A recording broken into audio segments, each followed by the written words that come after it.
Existe um hábito silencioso que está destruindo sua mente agora mesmo. E a parte mais assustadora é que você provavelmente fez isso hoje. Revisar o celular compulsivamente, checar números, notícias, mensagens em loop, sem parar, sem descanso real. Esse hábito noturno, esse ritual que parece inofensivo, está corroendo algo dentro de você que nenhuma planilha consegue medir.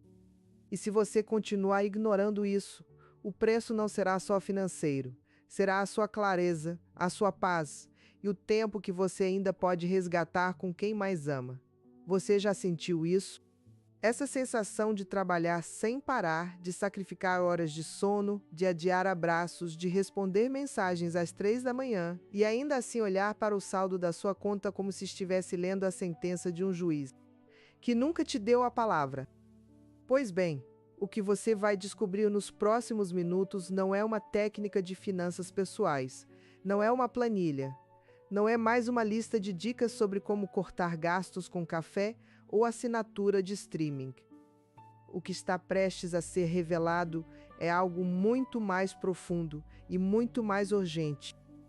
Existe um hábito que está corroendo a sua mente de dentro para fora, todos os dias em silêncio, e a maioria das pessoas jamais percebe até que o preço a pagar já é alto demais. E se você fechar esse vídeo agora, se disser que já viu esse assunto antes, que já sabe o suficiente, saiba que continuará pagando esse preço, com o seu dinheiro, com a sua saúde. E o que é ainda mais devastador, com a presença que você devia às pessoas que mais ama. Fique, porque o que vem a seguir pode ser a conversa mais honesta que você vai ter consigo mesmo em muito tempo. Existe uma palavra para o que está sendo descrito aqui, uma palavra que a psiquiatria conhece bem, mas que a maioria das pessoas nunca ouviu aplicada à sua relação com o dinheiro. Essa palavra chegará no momento certo. Por ora, observe como ela se manifesta na sua vida. Pense num homem ou numa mulher que acorda já com o peso do dia sobre os ombros. Antes mesmo de tomar o primeiro gole d'água, o cérebro já está processando dívidas, prazos, metas, cobranças. O coração acelera antes de o sol nascer. O café da manhã é engolido de pé, entre uma notificação e outra. O trabalho começa antes da chegada ao trabalho e termina depois de sair dele. Às vezes não termina nunca. Esse padrão não é dedicação, não é ambição saudável. É o sinal mais claro de que a mente foi sequestrada por um modo de funcionamento que a psiquiatria moderna reconhece como profundamente destrutivo. E a parte mais cruel é que a sociedade aplaude esse sequestro. Chama de produtividade, chama de foco, chama de sucesso. Mira Augusto Cury passou décadas estudando o funcionamento do cérebro humano sob pressão. E uma das suas descobertas mais perturbadoras é que o ser humano moderno desenvolve o que ele chamou de síndrome do pensamento acelerado, um estado em que a mente produz tantos pensamentos por minuto, tantos alarmes internos, tantas projeções de catástrofe, que o córtex pré-frontal, a parte do cérebro responsável pelas decisões inteligentes, começa a funcionar como um motor que nunca desliga. E motores que nunca desligam, como qualquer engenheiro confirmaria, acabam por fundir. Mas o que isso tem a ver com o seu dinheiro, com as suas dívidas, com as suas decisões financeiras? Tem tudo a ver. E é exatamente isso que poucos profissionais de finanças ousam dizer. Bueno, imagine que a sua mente é um edifício construído ao longo de anos de experiências, crenças, medos e esperanças. Esse edifício tem salas iluminadas, onde você toma decisões com clareza, onde você sonha com inteligência. Mas tem também corredores escuros, portas fechadas há anos e no subsolo um porão que ninguém visita, mas cujos sons ecoam em toda a estrutura. Quando a síndrome do pensamento acelerado instala a sua residência nesse edifício, as paredes começam a rachar. As portas das salas iluminadas começam a emperrar. E as decisões Todas elas, inclusive as financeiras, passam a ser tomadas não no andar mais alto, onde a razão habita, mas no porão onde moram o medo, a vergonha, a urgência e o impulso. Me sigues? É no porão que você compra algo que não precisa porque o cérebro está exausto e quer uma recompensa imediata. É no porão que você aceita uma proposta de trabalho que vai te destruir, porque o medo de dizer não é maior do que o medo de se perder. É no porão que você ignora o saldo da conta por semanas, porque abrir aquela porta parece mais aterrorizante do que manter os olhos fechados. E aqui está a ironia que Cury descreve com uma precisão quase cirúrgica. A sociedade contemporânea construiu um sistema que lucra com o seu porão. As marcas sabem que você vai comprar mais quando está ansioso. Os bancos sabem que você vai aceitar crédito fácil quando está exausto. Os algoritmos sabem que você vai consumir mais conteúdo, mais produtos, mais distrações quando a sua mente está acelerada demais para pensar com clareza. E o resultado? Você trabalha mais para pagar o que comprou para suportar o estresse de trabalhar tanto. É uma arquitetura perfeita de armadilha. Uma prisão com paredes transparentes, onde o preso não percebe as grades porque elas parecem janelas. Se você chegou até aqui, se reconheceu alguma coisa do que foi descrito, seja na sua vida, na vida de alguém próximo, ou naquela sensação incomoda de que algo está errado, mas você não consegue nomear exatamente o que, então este pode ser o momento mais valioso do seu dia. Não porque o que vem a seguir vai resolver tudo de imediato, mas porque compreender o mecanismo é o primeiro passo para não ser mais controlado por ele.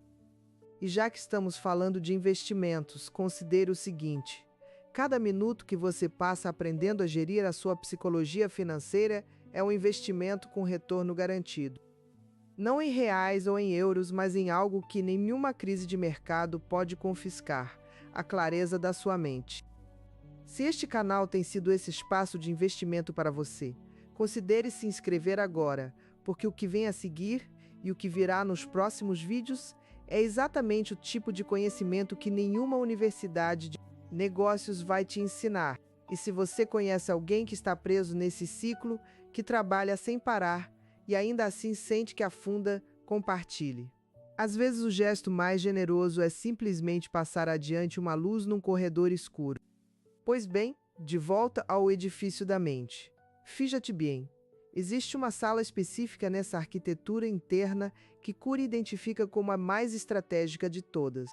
Ele não chama assim, mas podemos chamar de sala de controle emocional. É nessa sala que mora o que ele denomina de conta bancária emocional.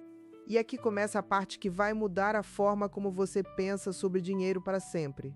A conta bancária emocional não é uma metáfora poética. É um mecanismo psicológico real, documentado em décadas de pesquisa comportamental. Assim como a sua conta corrente tem entradas e saídas, a sua conta emocional também tem. Cada noite de sono roubada por preocupações financeiras é um saque. Cada conflito evitado com o cônjuge sobre dívidas é um saque. Cada decisão tomada sob pressão, sem tempo de pensar, é um saque. Cada vez que você diz sim quando deveria dizer não por medo, por culpa, por exaustão, é um saque. E quando essa conta entra no vermelho emocionalmente, algo muito grave acontece. A qualidade das suas decisões financeiras despenca. Não porque você é incompetente, não porque você não sabe de matemática, mas porque o seu cérebro, literalmente do ponto de vista neurocientífico, entra num estado de escassez cognitiva onde o pensamento de longo prazo se torna quase impossível. Você começa a tomar decisões de sobrevivência, não de construção. Você paga o mínimo da fatura do cartão porque não aguenta pensar no total. Você adia a conversa sobre planejamento financeiro com o seu parceiro, porque a sala onde essa conversa aconteceria está com as paredes cobertas de tensão acumulada. Luvis, a raiz do problema financeiro da maioria das pessoas não está na falta de informação.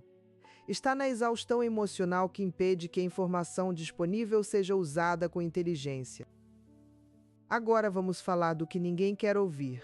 Ao longo de anos de consultório e de pesquisa clínica, Curie observou um padrão que se repete com uma regularidade perturbadora. Não é uma pessoa em particular, é um perfil que ele reconheceu em centenas, talvez milhares de histórias. Um padrão composto, construído de fragmentos de vidas reais que se encaixam como peças de um mesmo quebra-cabeça. Existe um tipo de pessoa que chega ao consultório não com queixas de depressão ou ansiedade no sentido clínico imediato, mas com uma sensação de vazio produtivo. Essa pessoa trabalha muito, às vezes 14, 15 horas por dia. Acorda cedo, dorme tarde, responde e-mails no fim de semana, não tira férias há anos ou quando tira, leva o trabalho na mala. Do ponto de vista externo, parece um exemplo de dedicação. Do ponto de vista interno, é uma ruína silenciosa. O primeiro sinal é o seguinte: essa pessoa não consegue sentar em silêncio por mais de alguns minutos sem sentir que está desperdiçando tempo. O silêncio virou ameaça. O descanso virou culpa. A mente não tem um interruptor de desligamento, é um corredor iluminado a néon que nunca apaga. O segundo sinal é que as decisões financeiras dessa pessoa são tomadas em dois extremos, ou num controle obsessivo e paralisante, onde cada real é vigiado com uma ansiedade que exaure, ou num abandono total, onde a conta bancária se torna um objeto de terror que não pode ser olhado. Não há meio termo, não há zona de clareza. O terceiro sinal é que as compras impulsivas acontecem sempre nos momentos de maior pressão, não por prazer, mas por alívio. O cérebro, operando com os recursos emocionais no limite, busca dopamina onde pode encontrá-la. Uma compra online às 11 da noite, depois de um dia devastador, não é fraqueza de caráter, é neurologia. É o porão do edifício tentando apagar o incêndio com gasolina. E o quarto sinal, o mais silencioso e talvez o mais devastador de todos, é o distanciamento. Essa pessoa está fisicamente presente em casa, mas emocionalmente ausente. Os filhos percebem antes de ter palavras para descrever o que percebem. O cônjuge sente, mas não sabe como nomear. E a família inteira começa a orbitar em torno de um sol que aquece de longe, mas que não ilumina mais de perto. Você se reconhece em algum desses sinais ou reconhece alguém que você ama neles? Porque se a resposta for sim, o que vem a seguir é para você. Fidget, existe um custo que nunca aparece nas planilhas financeiras. Não tem linha de despesa para ele, mas ele cobra. Cobra na forma de uma criança que para de correr para te mostrar um desenho porque aprendeu que você está sempre ocupado. Cobra na forma de um parceiro que desistiu de tentar ter uma conversa real, porque todas as conversas terminam em estresse sobre dinheiro ou trabalho. Cobra na forma de uma saúde que começa a enviar sinais, primeiro subtis, depois gritando que o corpo está pagando o preço da mente exausta. E aqui está a ironia mais cruel que a medicina moderna documenta, com uma consistência que deveria envergonhar a civilização. Trabalhamos com tanta intensidade para ganhar dinheiro que comprometemos a saúde. E então gastamos o dinheiro que ganhamos tentando recuperar a saúde que perdemos. Pagamos academias que não frequentamos. Pagamos terapeutas para processar o estresse que o trabalho criou. Pagamos médicos para tratar os sintomas físicos da ansiedade crônica. Pagamos retiros de bem-estar para descansar de um estilo de vida que continuará nos aguardando na segunda-feira. É uma economia circular da autodestruição. E o mercado, com a sua eficiência implacável, criou uma indústria inteira para cada fase do ciclo. Há quem venda o remédio para o estresse, e muitas vezes é a mesma empresa. Mas vamos falar do que realmente apavora, porque até aqui, tudo o que foi dito pode parecer desconfortável, mas gerenciável. Pode parecer que existe tempo, que isso é coisa do futuro, que hoje ainda dá para continuar assim mais um pouco. Pois bem, esse pensamento, esse exatamente de que ainda dá para aguentar mais um pouco, é o pensamento mais perigoso que uma mente exausta pode produzir. E a psiquiatria tem um nome para o que acontece quando esse pensamento governa por tempo demais. Mas esse nome, essa palavra que explica tudo, ainda vai chegar. Por enquanto, fique com a imagem. Imagina uma fundação. A fundação de um edifício. Você não a vê. Ela está sob o solo, invisível, silenciosa, fazendo o trabalho de sustentar tudo o que está acima. Agora imagine que essa fundação tem rachaduras, pequenas no início. O tipo de rachadura que o inspetor treinado notaria, mas que o dono do imóvel ignora porque o teto ainda não caiu, as paredes ainda estão de pé, as janelas ainda abrem. E então chega uma pressão extra. Pode ser uma dívida que vence num mês difícil. Pode ser um conflito familiar que já estava represado há anos. E a fundação, que já estava comprometida, não aguenta. E quando uma fundação cede, o edifício inteiro cede. Não gradualmente, de uma vez. Cury descreve esse colapso não como um evento súbito, mas como o resultado visível de um processo longo e invisível. O burnout financeiro e emocional não aparece da noite para o dia. Ele cresce no escuro, como mofo atrás de uma parede que parece sólida. E quando aparece, a maioria das pessoas pergunta como isso aconteceu tão rápido. Mas não aconteceu rápido. Aconteceu devagar, em silêncio, enquanto você estava ocupado demais para notar. E o preço pago por ignorar esse processo não é apenas pessoal, é familiar. É geracional. Existe uma pesquisa no campo da psicologia do desenvolvimento que documenta algo que qualquer pai ou mãe deveria conhecer. Crianças que crescem em ambientes onde o estresse financeiro é constante e não gerenciado, desenvolvem padrões emocionais em relação ao dinheiro que podem persistir por décadas. Não porque foram mal educadas, não porque os pais não amavam, mas porque o ambiente emocional em que uma criança cresce é o primeiro manual de instruções que o cérebro dela usa para entender o mundo. Se o que ela aprende é que dinheiro significa tensão, que trabalho significa ausência, que o futuro é algo que assusta os adultos e faz com que parem de brincar, então ela vai carregar esse manual consigo. Para os seus próprios decisões financeiras, para os seus próprios filhos. Isso não é fatalismo. É neurociência do aprendizado emocional. E a boa notícia é que padrões aprendidos podem ser desaprendidos, mas apenas se forem reconhecidos. E reconhecer exige parar, exige olhar, exige a coragem de abrir as portas que foram fechadas há anos. Você está pronto para abrir algumas dessas portas, porque o que vem a seguir não é teoria, é prática. É o tipo de ferramenta que Cury desenvolveu e refinou ao longo de décadas de trabalho clínico e que pode ser aplicada hoje, esta noite, amanhã de manhã, na próxima vez que o cérebro quiser arrastar você para o porão. Mas antes de chegarmos às ferramentas, precisamos de mais um momento com o espelho. Porque existe uma dimensão desse problema que raramente é mencionada e que talvez seja a mais urgente de todas. O estresse financeiro crônico não destrói apenas a capacidade de tomar boas decisões, ele destrói a identidade. Aos poucos, de forma quase imperceptível, a pessoa que você era antes de entrar nesse ciclo vai sendo substituída por uma versão mais rígida, mais reativa, mais fechada. As paredes do edifício interno ficam mais grossas, não por força, mas por defesa. Você começa a confundir a ausência emocional com controle. Começa a acreditar que sentir menos é uma forma de sofrer menos. E a tragédia é que, enquanto você constrói essas paredes para proteger o que sobrou, está ao mesmo tempo impedindo a entrada do que poderia curar. A intimidade genuína, o planejamento feito com paz, o prazer simples de um dia que termina sem o peso de uma dívida não resolvida. A leveza de uma conversa sobre o futuro que não começa com medo.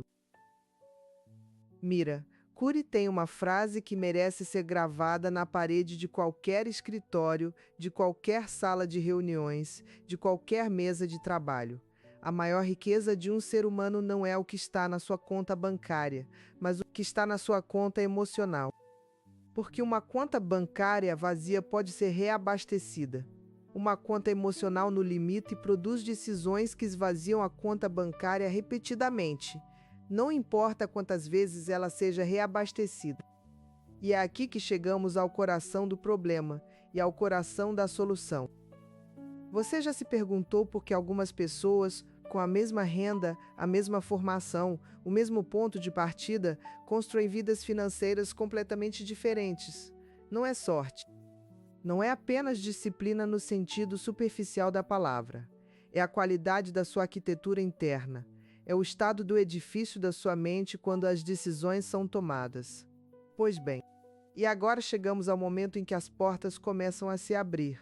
Não de uma vez, não com violência, mas com a delicadeza de quem sabe que uma porta que foi fechada por muito tempo precisa ser aberta com cuidado para que o que está do outro lado não cause mais dano do que alívio.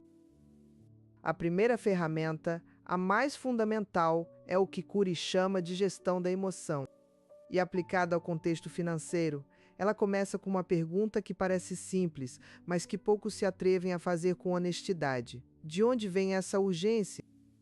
Quando você sente o impulso de comprar algo que não planejou, quando você sente o pânico ao ver um número na tela do banco, quando você sente a resistência a sentar e enfrentar as suas finanças com calma, existe uma emoção por trás de cada um desses impulsos. E essa emoção, se não for identificada, governa. Se for identificada, pode ser gerenciada. A gestão da emoção não é reprimir o que se sente. Não é fingir que o medo não existe. É reconhecê-lo, nomeá-lo, e então tomar uma decisão consciente em vez de deixar que a emoção tome a decisão no seu lugar. Na prática, isso pode ser tão simples quanto o seguinte: antes de qualquer compra não planejada, especialmente as feitas online, à noite, depois de um dia difícil, pergunte em voz alta ou por escrito: o que estou sentindo agora? Se a resposta for exaustão, frustração, ansiedade ou vazio, você acabou de identificar o verdadeiro motor da compra. E um motor identificado pode ser desligado. Não porque você vai negar a si mesmo o que precisa, mas porque você vai descobrir que o que precisa raramente é o que estava prestes a comprar. A segunda ferramenta é a que Cury chama de DCD, do dar, criticar e determinar.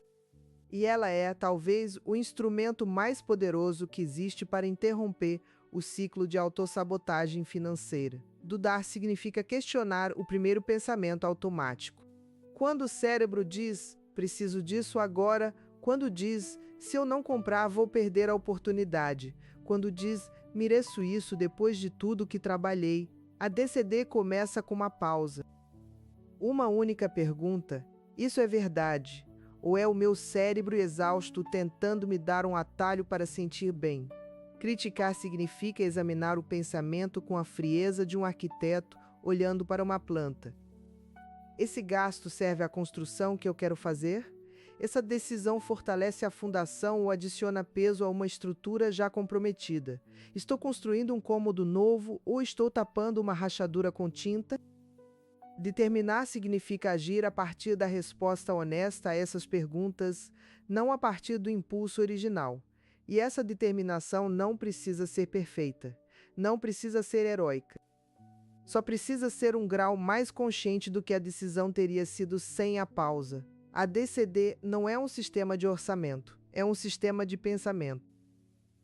E quando aplicada consistentemente, ela começa a mudar a arquitetura interna do edifício. Começa a fortalecer as paredes certas. Começa a iluminar os corredores que estavam escuros. Tiene sentido. Pois bem, porque a terceira ferramenta é talvez a menos óbvia, mas a que produz os resultados mais duradouros, o que Cury chama de ancoragem no presente. A síndrome do pensamento acelerado, aquela que esvaziou a conta emocional e comprometeu a fundação, alimenta-se do futuro. Não do futuro como planejamento inteligente, mas do futuro como catástrofe antecipada. O cérebro, em modo de aceleração, não planeja. Ele catastrofiza, não projeta, ele aterroriza. E o resultado é que você passa o dia presente pagando emocionalmente por problemas futuros que talvez nunca aconteçam. enquanto negligencia as ações concretas que poderiam impedir que acontecessem. A ancoragem no presente não é meditação no sentido de sentar com pernas cruzadas e acender incenso, embora isso também tenha valor. É a prática deliberada de trazer o foco de volta ao que pode ser feito agora. Não ao que deveria ter sido feito há 6 meses. Não ao que vai acontecer se as coisas não melhorarem, mas ao que pode ser feito hoje, neste dia, com os recursos que existem agora. Na linguagem financeira, isso significa substituir o pensamento. Nunca vou conseguir sair das dívidas. Pelo pensamento, o que posso fazer hoje que me coloca 1 centímetro mais perto da saída? Um telefonema para renegociar uma parcela, uma conversa honesta com o parceiro sobre gastos. Desinstalar um aplicativo de compras que funciona como uma porta aberta para o porão. 1 centímetro, não 1 quilômetro. 1 centímetro consciente vale mais em termos de saúde mental e financeira do que 1 quilômetro tomado em pânico. Imagina-te por um momento, você acorda amanhã de manhã. Antes de pegar o celular, antes de verificar e-mails, antes de deixar o mundo entrar com toda a sua urgência, você dedica 3 minutos para fazer uma única pergunta. Qual é a coisa mais importante que posso fazer hoje pela minha liberdade financeira e pela minha paz mental? Não a lista inteira, não o plano de 10 anos. Uma coisa, e então você faz essa coisa primeiro. Isso é ancoragem, isso é a fundação sendo reforçada, um dia de cada vez. Agora, existe uma 4ª ferramenta que Cury descreve no contexto das relações humanas, mas que tem uma aplicação direta e poderosa na psicologia econômica. Ele a chama de proteção do ambiente interno. E ela se aplica não apenas ao que você pensa, mas ao que você consome. O ambiente informacional em que você vive todos os dias é um dos fatores mais determinantes da qualidade das suas decisões financeiras. E a maioria das pessoas nunca parou para auditar esse ambiente. Pense nas últimas 24 horas. Quantas notificações de promoção você recebeu? Quantas vezes você abriu uma rede social e foi recebido por um anúncio de algo que você não sabia que queria até vê-lo? Quantos conteúdos você consumiu sobre riqueza instantânea, sobre o segredo que os ricos não querem que você saiba, sobre como alguém ganhou uma fortuna em 3 meses? Esse ambiente não é neutro. Cada um desses estímulos é um input para o seu sistema de tomada de decisão. E quando o sistema já está operando com os recursos emocionais comprometidos, esses inputs não são filtrados com inteligência, são absorvidos. E eles alimentam exatamente o ciclo que está sendo descrito aqui: urgência, impulsividade, comparação, insatisfação, consumo como alívio. Proteger o ambiente interno significa fazer escolhas deliberadas sobre o que entra na sua mente. Significa tratar a atenção como o recurso mais valioso que você possui, porque é exatamente isso que ela é. Significa reconhecer que o algoritmo não está do seu lado. Está do lado de quem paga para aparecer na sua tela. Isso não é paranoia, é literacia financeira do século XXI. Bueno. Chegamos agora ao ponto em que a conversa precisa ir para um lugar ainda mais fundo, porque até aqui falamos de ferramentas, de técnicas, de práticas, e tudo isso é real e necessário. Mas existe algo que está por trás de tudo isso, algo que precisa ser nomeado, porque sem nomeá-lo, as ferramentas funcionam temporariamente e depois a antiga arquitetura retoma o controle. Existe uma crença que a maioria das pessoas carrega desde a infância, reforçada pela cultura, pelo mercado de trabalho, pelas redes sociais, pelos exemplos ao redor. Uma crença que governa silenciosamente a relação com o dinheiro, com o trabalho, com o descanso e com o valor próprio. Essa crença diz o seguinte: o seu valor como ser humano é proporcional à sua produção, que você merece descanso apenas depois de ter produzido o suficiente, que você merece prazer apenas depois de ter sofrido o suficiente, que pedir ajuda é fraqueza, que não saber é vergonha, que parar é perder. E essa crença não está escrita em nenhum lugar, não está no contrato de trabalho, não está na missão da empresa. mas está nas paredes do edifício interno. Está nos tijolos com que a fundação foi construída. E enquanto ela estiver lá, toda a arquitetura estará comprometida. Curry fala sobre isso com uma profundidade que vai além da psicologia clínica. Ele fala da necessidade de reconstruir o que ele chama de autoestima intelectual, que não é arrogância, não é autoconfiança performática, mas a capacidade de se reconhecer como o autor da própria história, não como produto das circunstâncias. E no contexto financeiro, essa reconstrução começa com uma decisão, a decisão de parar de se definir pelo que você deve, pelo que você ainda não alcançou, e começar a se definir pela qualidade das escolhas que você faz quando está no seu melhor estado mental. As decisões financeiras mudam, não magicamente, mas estruturalmente. A paciência aumenta. O pensamento de longo prazo se torna acessível. A conversa difícil sobre dinheiro com o parceiro deixa de ser uma ameaça e se torna uma construção conjunta. O orçamento deixa de ser uma prisão e se torna uma planta arquitetônica. Me sigues?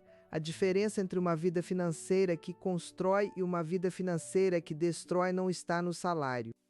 Está no estado da mente de quem toma as decisões, e agora finalmente chegamos ao nome.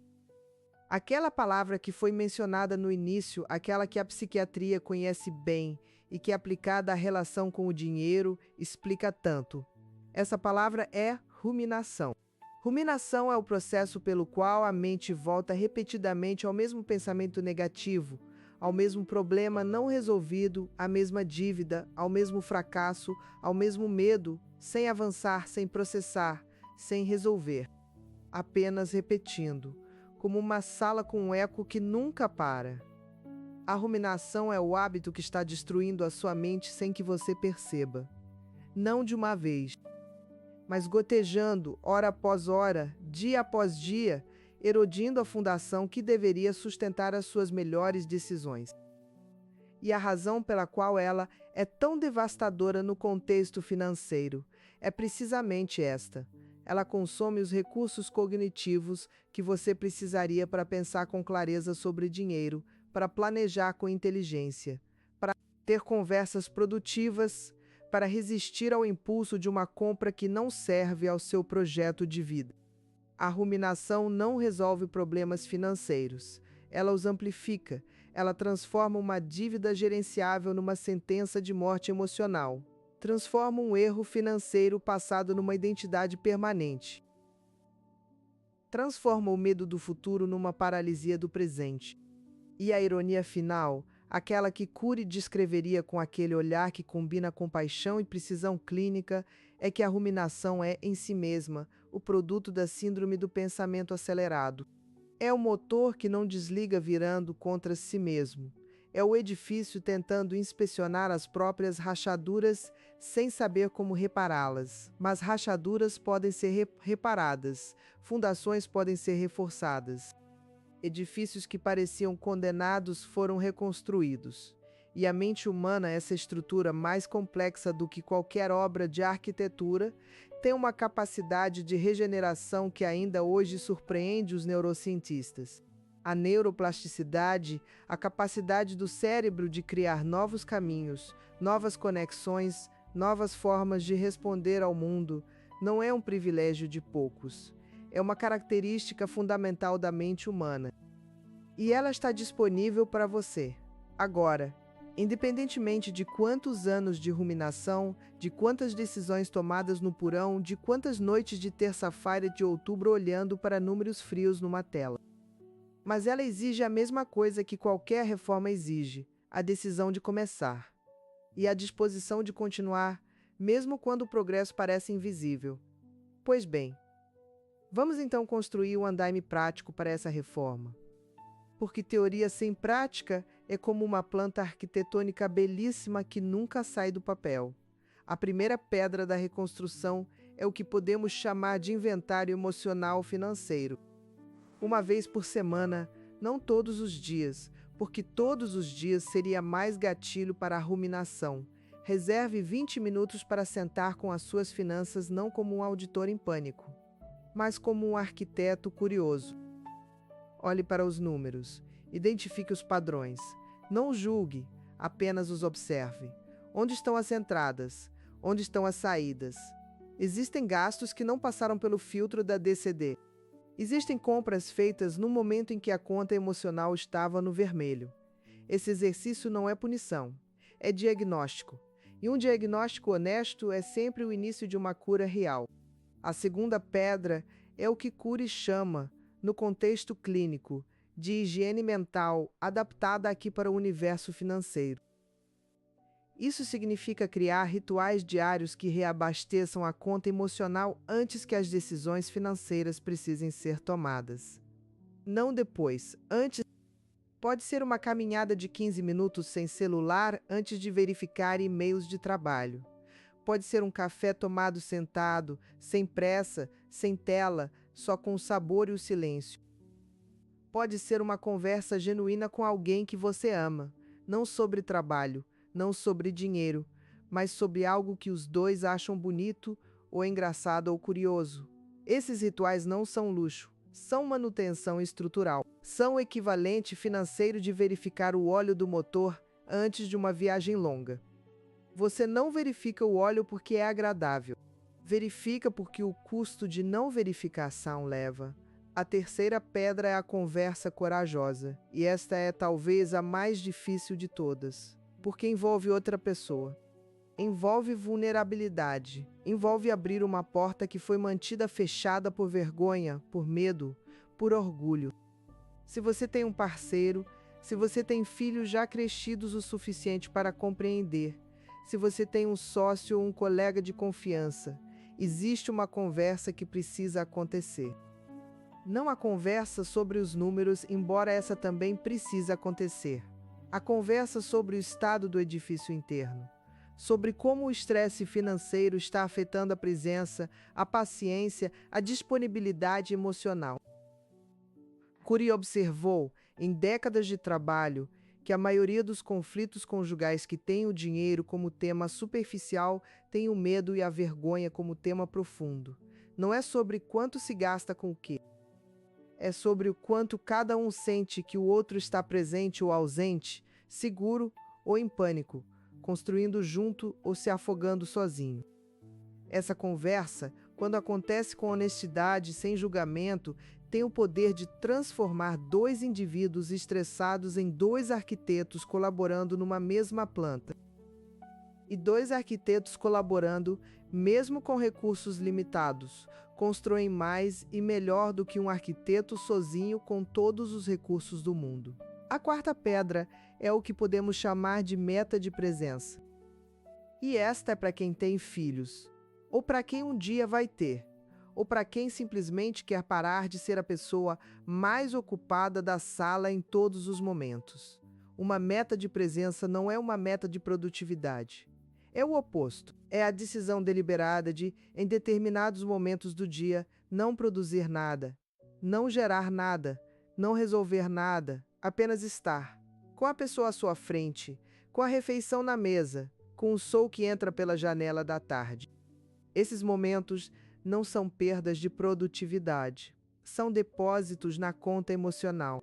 E como foi dito antes, uma conta emocional reabastecida produz decisões financeiras de qualidade infinitamente superior às decisões tomadas numa conta no limite. Não é poesia, é neurociência, é economia comportamental. É a sabedoria que qualquer pai em seu leito de morte, rodeado pelos filhos que cresceram enquanto ele estava ocupado, daria qualquer quantia para ter aplicado mais cedo. E chegamos agora ao último andaime, ao que sustenta todos os outros. É o que Cury descreve como projeto de vida consciente. A diferença entre uma pessoa que trabalha para construir algo que tem significado não está na quantidade de horas trabalhadas. Está na clareza sobre o porquê. Quando o porquê é claro, a pressão não desaparece, mas ganha contexto. Uma dívida deixa de ser uma sentença e se torna um obstáculo temporário num caminho que faz sentido. Um mês difícil deixa de ser prova de fracasso e se torna um capítulo numa história que você está escrevendo com intenção. E um projeto de vida consciente não precisa ser grandioso. Não precisa ser um manifesto de 10 páginas. Pode começar com uma única frase honesta: para que eu quero dinheiro, não o dinheiro em abstrato. O dinheiro que você está trabalhando para ganhar agora. O dinheiro que você está sacrificando horas de sono para acumular. O dinheiro pelo qual você está adiando abraços e refeições e conversas. Para que você quer ele, para dar segurança à família. Então, as decisões financeiras que comprometem a saúde emocional da família estão contradizendo o próprio objetivo. Para ter liberdade, então o estilo de trabalho que te prende 24 horas por dia está construindo uma prisão dourada, não uma saída. A clareza sobre o porquê é o alicerce que nenhuma crise de mercado, nenhuma dívida inesperada e nenhum período de dificuldade consegue demolir completamente. Porque quando você sabe por que está construindo, você sabe como reconstruir quando algo cai. Pois vamos então recapitular o que foi construído aqui, não como uma lista, mas como uma visita ao edifício que está sendo reformado. Você entrou pela porta de uma terça-feira de outubro com o cheiro de café frio e a luz fria de uma tela. Você atravessou os corredores do reconhecimento, onde padrões familiares ganharam nome e forma. Você desceu ao porão, onde a ruminação mora e onde as decisões impulsivas são tomadas. Você ouviu o que a fundação comprometida custa em dinheiro, em saúde, em presença, em gerações. E então você subiu.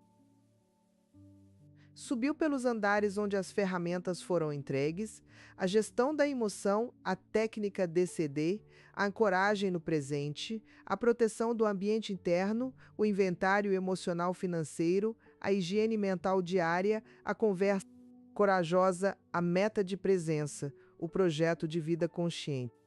E no topo, onde a visão é mais clara e o ar é mais limpo, você encontrou o nome do hábito que estava destruindo a sua mente em silêncio, a ruminação, esse eco que não para.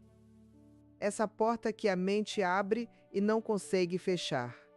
Esse pensamento que volta e volta e volta, sem nunca construir, apenas erodindo. Agora você tem o nome. E quem nomeia o que o aflige tem, pela primeira vez, o poder de escolher uma resposta diferente. Isso não é o fim de nada. É como Cury diria, o início de uma nova forma de habitar a própria mente. Uma forma onde o dinheiro deixa de ser o termômetro da sua dignidade e se torna uma ferramenta a serviço de um projeto maior. Uma forma onde o trabalho deixa de ser uma identidade que te consome e se torna uma expressão de quem você está escolhendo ser. Uma forma onde a família que você ama encontra em você não apenas um provedor exausto, mas uma presença viva, quente, capaz de ouvir, de rir, de estar. O edifício pode ser reformado. A fundação pode ser reforçada. As janelas podem ser abertas novamente para deixar entrar a luz que você merece. Mas a reforma começa com uma decisão tomada hoje, não amanhã, não quando a situação financeira melhorar, não quando o estresse do trabalho diminuir. Hoje, com o que você tem, com quem você é, neste exato momento. E se este vídeo foi o início dessa decisão para você, se algo do que foi dito aqui tocou uma parede que precisava ser tocada, abriu uma porta que precisava de ar, então o convite é este: partilhe com alguém que também está construindo o seu edifício interno num terreno difícil. Porque a reforma mais poderosa raramente é feita em solidão. E se você quer continuar essa conversa, continuar recebendo as ferramentas que a psiquiatria, a economia comportamental e décadas de estudo clínico têm para oferecer à sua vida financeira e emocional, então este canal é o seu andaime. Cada vídeo, um novo cômodo. Cada semana, uma nova camada de clareza. A conta bancária emocional não se reabastece de uma vez, mas reabastece. E o retorno desse investimento é o único que realmente importa. A qualidade da vida que você vive dentro do seu próprio edifício. Todos os dias com as pessoas que fazem com que toda a construção valha a pena.